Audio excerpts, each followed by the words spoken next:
Repórter Setorial está de volta. Na semana passada, o Instituto Nacional de Estudos e Pesquisas Educacionais Anísio Teixeira, o INEP, divulgou que o Plano Nacional de Educação no Brasil só cumpriu 6 das 30 metas que tinham sido estabelecidas depois de 3 anos de vigência. Evasão escolar, baixo rendimento dos alunos, professores desvalorizados. A crise na educação não tem apenas um motivo e as consequências também são variadas. Os problemas na educação do país não são novidades nem para os cidadãos comuns, nem para os políticos. O Congresso tem mais de 900 projetos que pretendem reformular a educação. Dados recentes do INEP apontam que muitas crianças e adolescentes estão fora da sala de aula, e os que estão lá dentro não têm tido um bom desempenho, o que fica evidente em exames nacionais como o Enem. Os especialistas apontam vários motivos para que a educação no país esteja tão precária, desde a falta de infraestrutura das escolas até o conteúdo que é ensinado. Nesse sentido, foram formuladas a reforma do ensino médio e a Base Nacional Comum Curricular.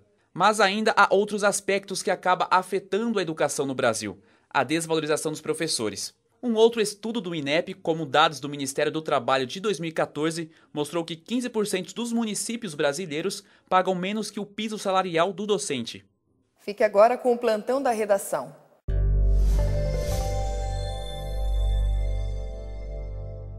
A passagem de ônibus vai subir em Taubaté. A partir do dia 13 de julho, o valor passará para R$ 3,50. O aumento de 6% foi anunciado à população hoje e tem como base novos cálculos feitos pela administração, como o preço do combustível e reajustes salariais de motoristas e cobradores. E falando em aumento de preços, os pedágios serão reajustados neste sábado em 3 rodovias. As tarifas serão reajustadas na rodovia Carvalho Pinto, Dom Pedro I e Tamoios. O aumento é válido para motos, carros, ônibus e caminhões. O reajuste será de 30 centavos. Segue o repórter setorial.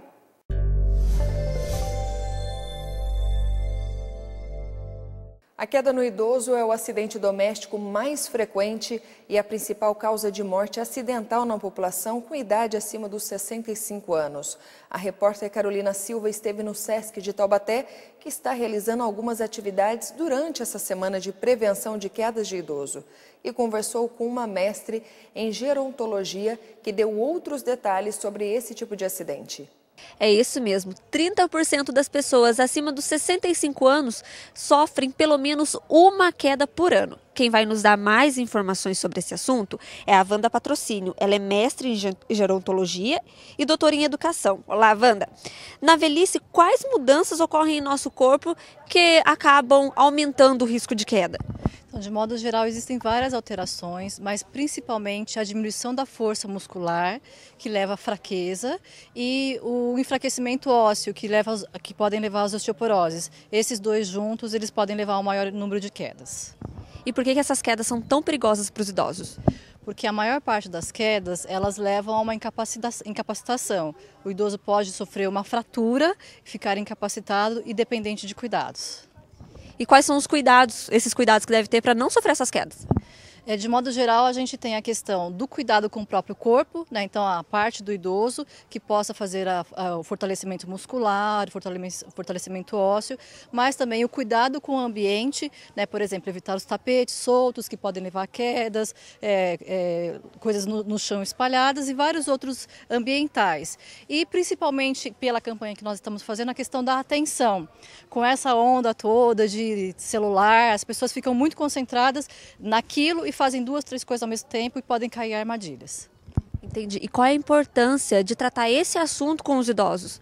Para que eles saibam quais são os riscos, tenham consciência disso, façam algo em prol deles e se cuidem e possam levar essas informações para outras pessoas também. Quando eles têm consciência e conhecimento desse assunto, eles vão tomar mais atenção e poder se cuidar e se prevenir. É papel da família ficar atenta à saúde do idoso, principalmente às quedas?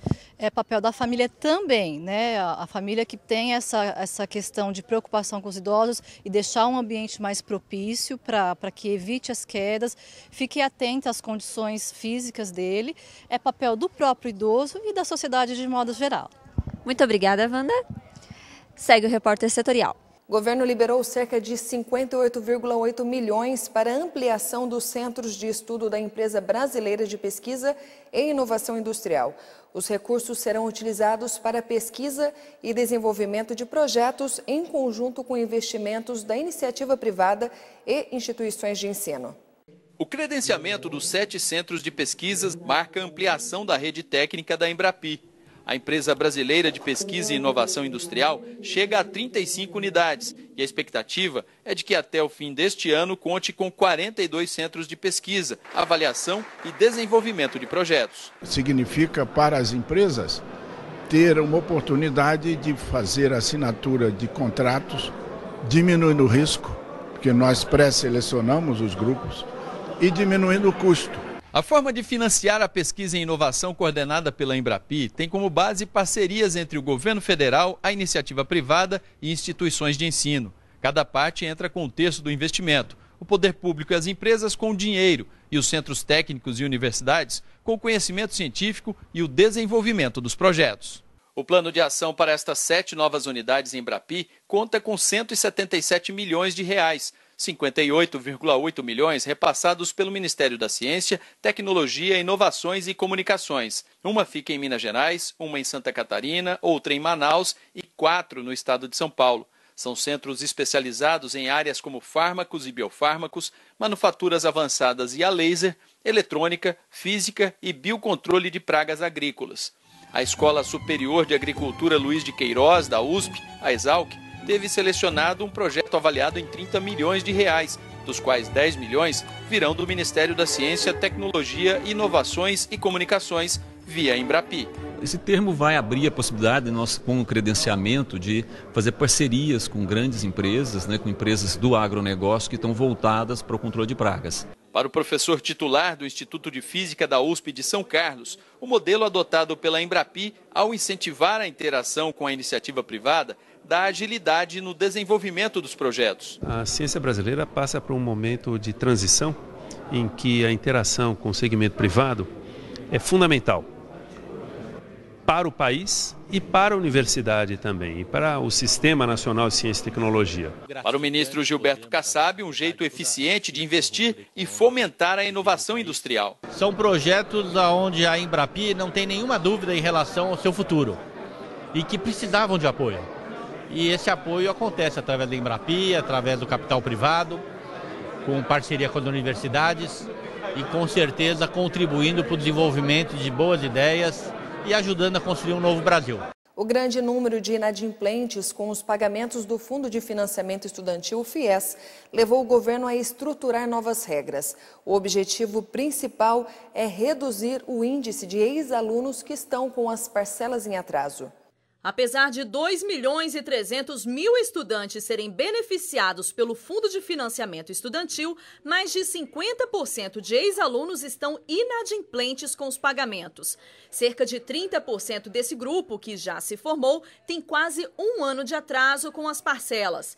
Como tentativa de solucionar o problema, o governo deve lançar as novas regras do FIES ainda nesta semana. Uma das propostas é fazer com que o recém-formado, assim que conseguir emprego, tenha as parcelas descontadas do salário.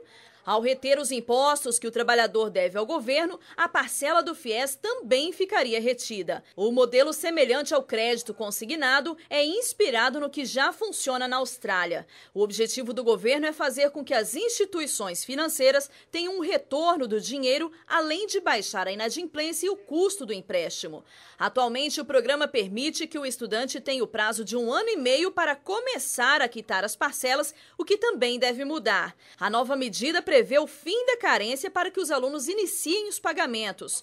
A mudança também vai permitir que o aluno saiba o valor total da dívida no ato da assinatura do contrato, ao contrário do que acontece atualmente, uma vez que o financiamento é atualizado de acordo com os reajustes de mensalidades. Só no ano passado foram gastos pelo governo 30 bilhões de reais em custos relacionados a mensalidades e subsídios. O que acontece fora da nossa região também é destaque aqui, no Giro News. Ok, vamos às notícias. Polícia Federal anunciou que suspendeu a emissão de novos passaportes desde as 10 horas da noite de ontem, devido à insuficiência no orçamento destinado as atividades de controle migratório e emissão de documentos de viagem. O agendamento online e o atendimento nos postos estão mantidos, mas novos documentos serão entregues depois que normalizar a situação do orçamento. Serão emitidos somente passaportes de emergência como motivos de saúde, trabalho e catástrofes naturais. A Agência Nacional de Saúde Suplementar abriu nesta terça-feira consulta pública para atualizar a cobertura mínima obrigatória que os planos de saúde devem oferecer aos seus beneficiários. A população poderá opinar sobre proposta até 26 de julho. A proposta prevê a incorporação de 15 novos procedimentos, como exames para diagnóstico de fibrose hepática e para análise das artérias e membros inferiores e superiores. A medida deve entrar em vigor no início de 2018. O prazo para alistamento militar obrigatório deste ano termina na próxima sexta-feira. Segundo o levantamento, aproximadamente 300 mil jovens em todo o país ainda não se apresentaram nas juntas de serviço militar para o processo. Todo ano, uma média de 2 milhões de jovens se alistam e cerca de 100 mil são incorporados às Forças Armadas. E já eu volto com outras notícias aqui da nossa região. Uma pesquisa revela qual segmento do mercado o saldo do FGTS inativo tem ajudado a crescer. Aguarde um instante, é no próximo bloco.